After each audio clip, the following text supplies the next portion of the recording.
नमस्कार मुलांनो, मी पूजा ताई. मी किती वेगवेगळ्या गोष्टी ऐकायच्यात असे मेसेजेस केलेत आम्हाला आणि केवढ्या हक्काने.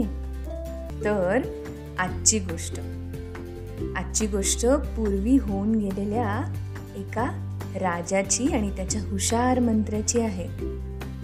तुम्हाला माहिती आहे का, मुघल बादशहा अकबर याच्या दरबारी एक अत्यंत हुशार आणि हजरजबाबी मंत्री होता. त्याचं नाव होतं बिरबल. बिरबल आपल्या राजाला अगदी अचूक सल्ले द्यायचाच, पण वेळ आली तर त्याच राजाचे कान चतुराईने उपटायला सुद्धा मागे पुढे बघायचं नाही बरं का. त्यामुळे बिरबलाला राजा अकबर एक रत्नच मानायचा. तर या बिरबलाने गाय बैल चोरणाऱ्या एका माणसाला कसं बरं पकडलं ते आज ऐकूया. गोष्टीचं नाव आहे बिरबलाने पकडली चोरी.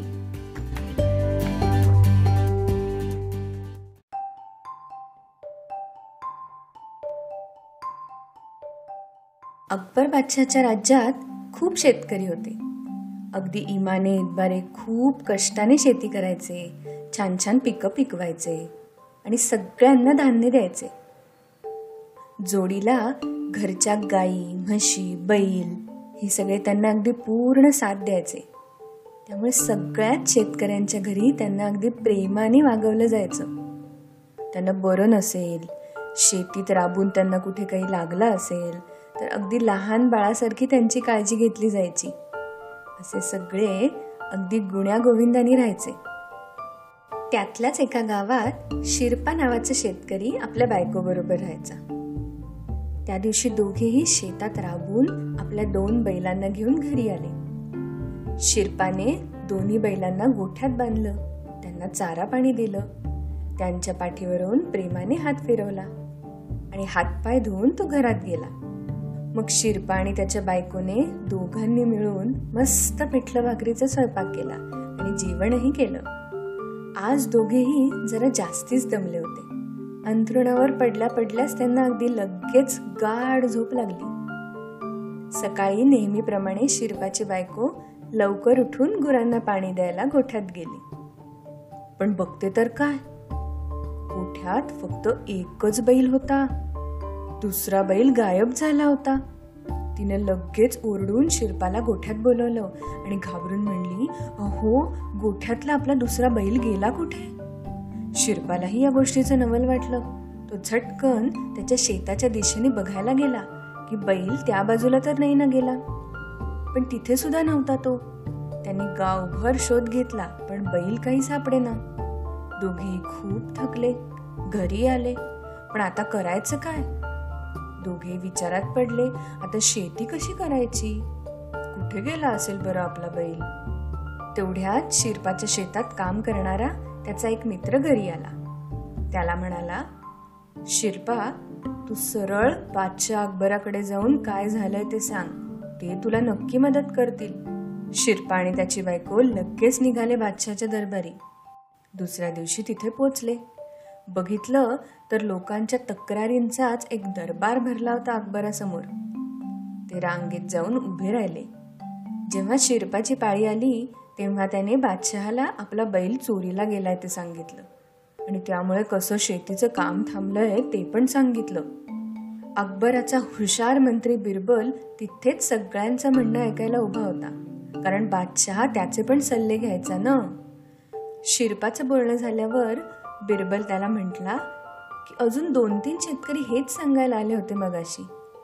त्यावरून वाटतंय की चोर हे सगळे चोरलेले बैल घेऊन उद्याच्या बाजारात विकणार आहे. तुम्ही असं करा, उद्या तालुक्याच्या बाजारात जा आणि खात्री करून घ्या एकदा, आणि तुमच्या बैलाचं वर्णन मात्र मला सांगून ठेवा बरं का. बिरबलाने असं म्हणताच शिरपाने आणि त्याच्या बायकोने बैलाचं नीट वर्णन करून सांगितलं आणि ते तालुक्याच्या बाजाराला जायला निघाले. तालुक्याला आल्यावर बघितलं तर गुरांचा खूपच मोठा बाजार भरला होता. तिथे सगळ्या जनावरांची खरेदी विक्री चालू होती. आपला लाडका बैल कुठे दिसतोय का ते बघत शिरपा आणि त्याची बायको बाजारात फिरत होते. तेवढ्यात शिरपाच्या बायकोला त्यांचा हरवलेला बैल दिसला. ती दोघेही झटकन त्या बैलाजवळ गेले शिरपा ओरडला, हा तर आमचा बैल आहे. असं म्हणत दोघांनी त्याला गुंजारायला सुरुवात केली. आणि त्याचबरोबर शिरपाने, या माणसाने आमचा बैल चोरला, असं आरडाओरडा करायला सुरुवात केली. बैल चोरणारा माणूस मनातून चांगलाच घाबरला होता, पण चेहऱ्यावर तसं न दाखवता तो शिरपा आणि त्याच्या बायकोशी भांडायलाच लागला. तुमचा बैल मी कशाला घेऊ, हा माझाच बैल आहे, मीच याला लहानाचं मोठं केलंय, असा तो कांगावा करू लागला. हळूहळू लोकांची गर्दी पण जमायला लागली होती. पण शिरपाच्या बायकोच्या लक्षात आलं, हा चोर सहजासहजी आपला बैल काही देणार नाही, आपण सरळ बिरबलाकडे घेऊन जाऊया त्याला. असं म्हणून ती म्हणाली, आता आपण बादशाह आणि बिरबल ह्यांच्याकडेच जाऊ, म्हणजे तेच काय ते ठरवतील आणि त्यांचा निर्णय आम्हाला मान्य असेल. बैल चोरणारा माणूस आता पुरता घाबरून गेला होता आणि चांगलाच अडकला होता. पण आता मागे जर तो हटला असता तर तिथल्या तिथे लोकांकडून त्याची चांगली धुलाई झाली असती. त्यामुळे तो दोघांना म्हणाला, हो चला चला, मी घाबरतो की काय कोणाला. असं म्हणून सगळे बैल घेऊन राजदरबारी आले. बादशहाने बिरबलालाच निवाडा द्यायला सांगितला, म्हणजे कोण चूक कोण बरोबर हे ठरवायला सांगितलं. बिरबलाने दोघांची बाजू ऐकून घेतली आणि त्या बैलाला आपल्या ताब्यात घेऊन दुसऱ्या दिवशी सगळ्यांना परत बोलावलं. ठरल्याप्रमाणे दुसऱ्या दिवशी शिरपा, त्याची बायको आणि तो चोर जेव्हा परत दरबारात आले तेव्हा बिरबल त्यांना घेऊन एका मोठ्या गोठ्यात गेला. बघितलं तर कितीतरी बैल एका रांगेत उभे करून ठेवले होते. बिरबलाने आधी त्या चोराला पुढे बोलावलं आणि म्हटला, आता या बैलांमध्ये तुमचा बैल आहे का पहा आणि त्याला हात लावा पाहू. बिरबलाचं हे बोलणं ऐकून चोराला आता काय करावं ते कळेना. नुसताच घाबरून त्या बैलांकडे बघत तो उभा राहिला. नंतर मग बिरबलाने शिरपा आणि त्याच्या बायकोलाही तसंच सांगितलं. त्यांनी एवढ्या सगळ्या बैलांमधून आपला बैल लगेच ओळखला बर का. बैल सुद्धा आनंदाने शिंगा हलवायला लागला. हे बघून चोर म्हणाला, याने काही ठरत नाही काही की हा बैल ह्यांचाच आहे ते. मग बिरबलाने अजून एक युक्ती केली.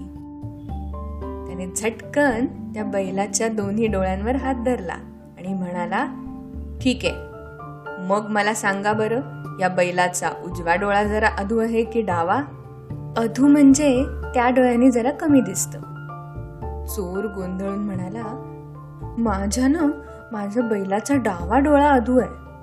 बिरबल म्हणाला, नक्की ना, बैलाचा डावा डोळा अधू असेल तर हा बैल तुमचा, नाहीतर तो शिरपाचा आहे. चोराने थोडा विचार केला. त्याच्या मनात अजूनच गोंधळ झाला. या बिरबलाच्या बोलण्यावरून असं वाटतंय की बैलाचा डावा नाही तर उजवा डोळा जरा अधू असावा. तो म्हणाला, नाही, माझं बैल उजव्या डोळ्याने अधू आहे. त्याने असं म्हटल्यावर बिरबलाने लगेच दोन्ही डोळ्यांवरचा हात काढला आणि म्हणाला, अरे चोरा, या बैलाचे दोन्ही डोळे एकदम छान आहेत. मी आधीच या दोघांकडून त्याचं वर्णन ऐकलं होतं. असं म्हणल्यावर चोराची भंबेरी उडाली. सगळ्यांसमोर आता चोराची ही लबाडी उघडकीला आली. बिरबलाने न्याय दिला. हा बैल शिरपा आणि त्याच्या बायकोचाच आहे आणि ह्या चोराला कडक शिक्षा व्हावी.